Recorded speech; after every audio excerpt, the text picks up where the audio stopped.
for watching My News 26. I'm Abigail Blackrick. Today we're at the Dennos Museum Center. I'm speaking with Jason Dake, Curator of Education.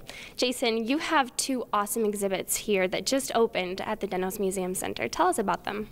Sure. So we're standing in front of the entrance to the Not Ready to Make Nice, Guerrilla Girls in the Art World and Beyond, which is an exhibition that covers the art group called the Guerrilla Girls, who started in 1985.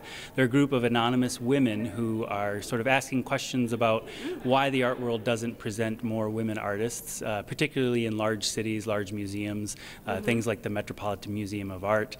And then since the 80s, they've expanded into the film industry and also gone global, so they've been in Paris and Turkey and other places around the world, just sort of using some humor and asking some serious questions about artists and art collectors. And along with that, we have the Michigan League of Handweavers, which is a biennial show, so it happens every 2 years. This year's 2016 show was juried by Phyllis Friedendahl out of the Upper Peninsula, and she juried the show. It's a fiber artists that belong to the Michigan League of Handweavers, and it's a great show that shows a lot of different things that you can do with fiber. Great. So we have kind of a funny exhibit making a serious statement, and then fiber art. Those seem like two very different mediums, but can you tell me what's similar about them? Sure. I always love making connections. Anytime we have different exhibitions here, it always seems like we find little things that bring them together. In particular, this work, the Guerrilla Girls obviously strive to get museums to show artists that are women or artists of color, and the Michigan League of Handweavers is almost entirely women artists. So it's kind of a nice connection there that we're celebrating women artists while also presenting the Guerrilla Girls who talk about that kind of work. Great. So why were both of these important for you to bring to the Traverse City community? Well, for Guerrilla Girls, it's organized by Columbia College in Chicago, and it's specifically for academic museums that are on college campuses. And so I thought that that really was a good way for us to connect with our campus community, our faculty and our students, to get them to ask some serious questions about gender issues and the role of that in our community. And then alongside that, it's always nice for us to celebrate local artists, Michigan artists, and that's really why we like to host Michigan League of Handweavers, is to show that contemporary Michigan artists are still alive and still doing things today.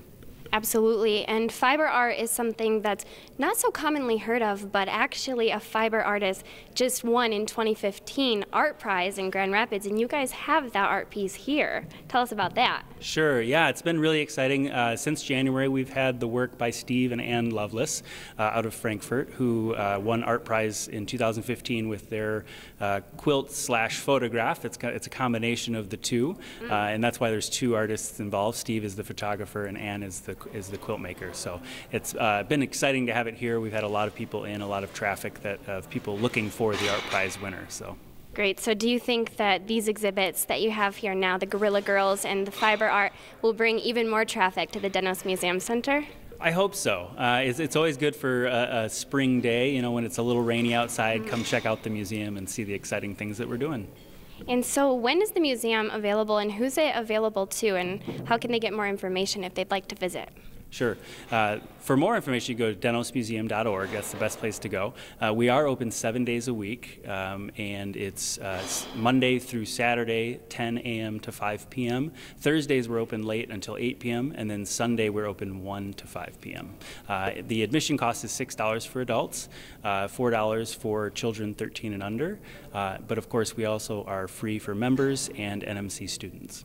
Now, do the Northern Michigan College students, do they visit often, and do you think they'll use these exhibits to further their educations? They definitely do. As someone who works here, I always want to see more of them, right? But the faculty and the students have really gotten behind, especially Guerrilla Girls in particular. We have some sociology classes that are going to come in and take a look at it and do some writing assignments. So it's really a nice way for us to connect with that curriculum. And Jason, is there anything else that you'd like people to know, either about the Guerrilla Girls exhibit or the fiber art exhibit or anything else here at the Dennos? Yeah, well, while there's a lot of things to look at, we're also going to have some interactive things. So the Guerrilla Girls will have an interactive display where you can answer a question that they kind of pose to you. We also have an interactive weaving station in our Discovery Gallery, so you can try some fiber art of your own. Awesome. Sounds like fun. Thank you so much. Thank you. In Traverse City, I'm Abigail Blackrick with My News 26.